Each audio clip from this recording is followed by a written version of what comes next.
Michael Goldberg here, networking speaker, trainer, boxer, author of Knockout Networking, weighing in for another round of 3-minute rounds. Here's a question, and I've got a number of them here. First is how to network in a small town. How to network in a small town, and I can't help but thinking of the John Cougar Mellencamp song, Small Town. And this is just going to stay with me.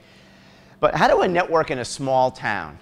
Well, I guess where you're coming from is small town, meaning that there's only so many businesses and only so many people to speak with. So I guess a good approach would be is decide on your target market. I've said this in the past. I think it's just one of the best approaches to take to be a more and better effective, be a better networker.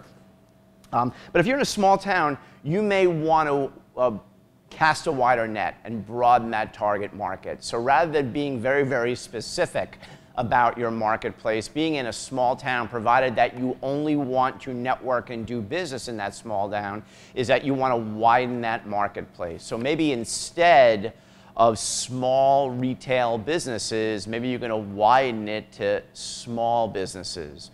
Maybe you're going to widen that margin, and instead of the physician marketplace, maybe it turns into healthcare. So whatever your marketplace is, I guess widen that so you increase the chances of meeting more and better people. Another question is how to network when you're shy.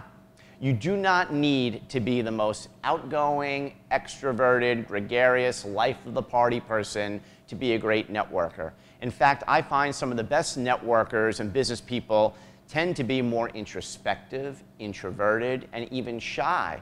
But what makes them great networkers is the fact that they know where to go, what to say, and with whom, and they're very, very pointed and focused on a process as to how to make that happen. So I find that somebody that's shy or on the more introverted side tends to have a more difficult time approaching a stranger and introducing themselves and starting a conversation. But where they excel is once they get over that hump and they start asking great questions, is that I find that those that are shyer and more introverted are much better at follow up and follow through because they're so process driven. And once they see that this process is bearing fruit, they start to build their confidence and they start to get more comfortable at connecting with people live and in person. Well, that's it for 3-minute rounds. If you have a comment, a question, an emotional outburst, something that you want me to weigh in on right here in the ring, well, write me at michael@michaelnetworks.com, and I'll see you next time. Remember, keep that left up. Take care.